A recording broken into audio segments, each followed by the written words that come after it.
Hello. Okay, so in this video I just want to give you a basic overview and give you a bit of context about the nutrition guidelines that I've put in place for this programme, so you understand what the basic premise is, where I'm getting my information from, and what the goals are overall. Okay. Firstly though, I want to highlight how important nutrition really is at this stage in our lives. And what we eat can make a massive difference to how we feel, to our energy levels, to our cravings, our moods, and even how well we sleep. So it's really worth taking the time to just, pay attention to the information in this section and also to be prepared to try a few different things out and see what works for you. So think about it as going into more of an experimental phase over the course of the next 12 weeks or however long you stay with us for.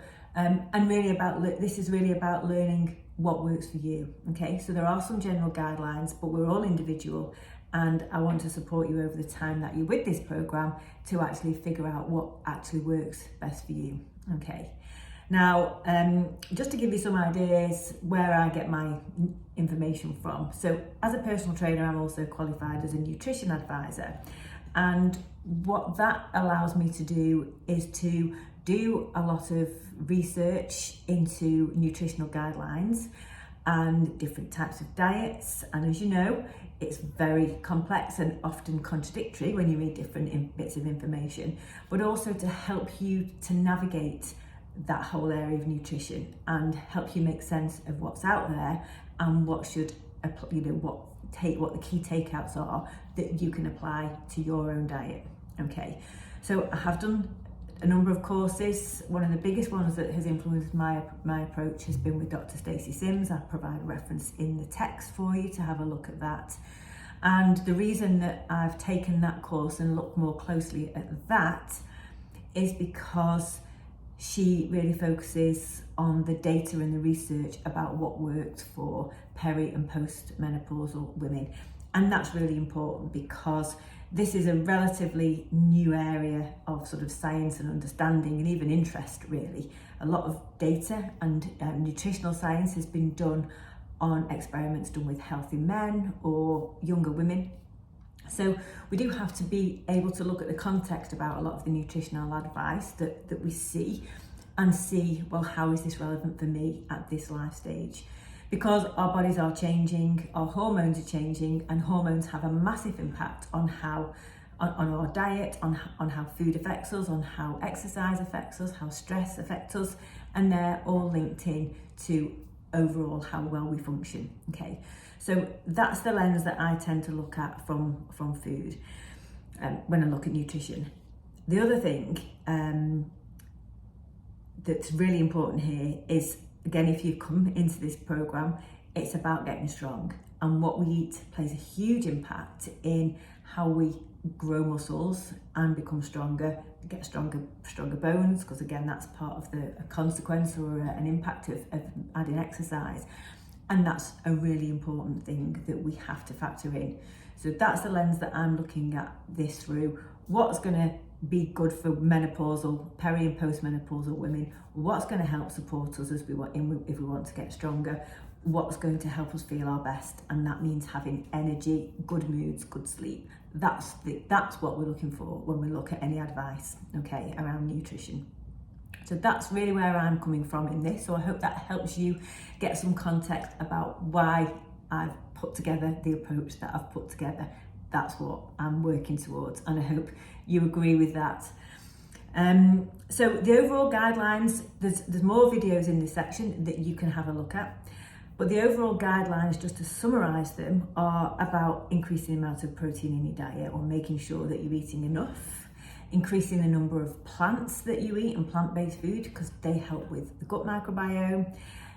Also giving you advice on choosing your carbohydrates wisely. That has an impact on your blood sugar levels and cravings. So that's something that we need to sort of be aware of when we factor in what we eat.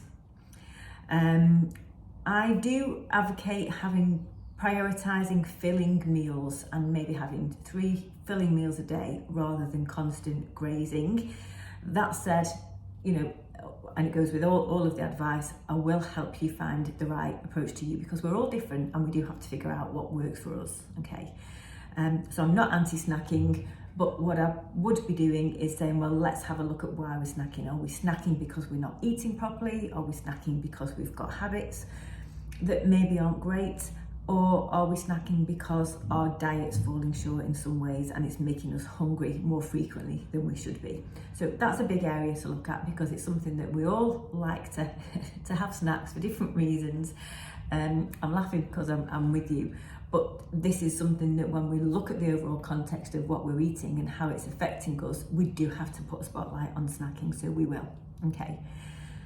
I also cover off time restrictive eating and intermittent fasting, because it's such an area of interest that people want to know about. So I'll look at and incorporate that, and also give you some guidance about how to incorporate if you feel that's for you.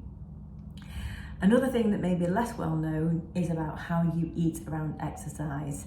If you're going to undertake the strength training program, if you're going to maybe start doing some more walking or running or other activity as well, and throughout the time that you're on here, it's really important that you feel full of energy when you come to work out. Again, it's very common to feel that exercising fasted is a great thing to do because we're going to burn more calories. But if that's going to leave us feeling like we can't quite make our exercise, work hard as we can when we're doing exercise, then we're not going to get the benefit from it. So eating around exercise as a strategy can actually be really powerful in terms of helping us get better results from the exercise that we do. So they're the key things that this program sort of covers off, all right?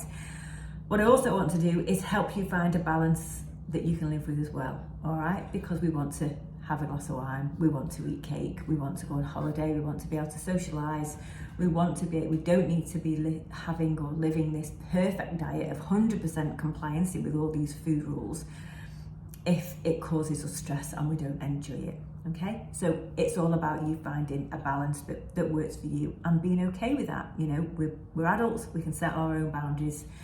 We'll look at the information, we'll find out what works, what doesn't work, and why things are good for us, but then we get to decide what habits we take on board, okay? So I hope that gives you a nice introduction to begin with, and I'll dig into all those subject areas in more detail as you go through.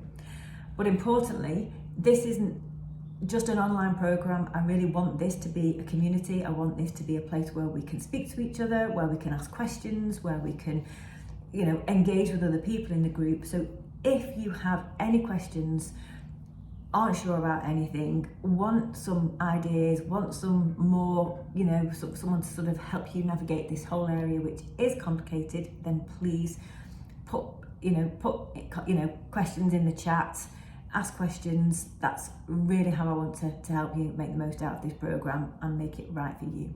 Okay, see you later on, more videos down there. Okay.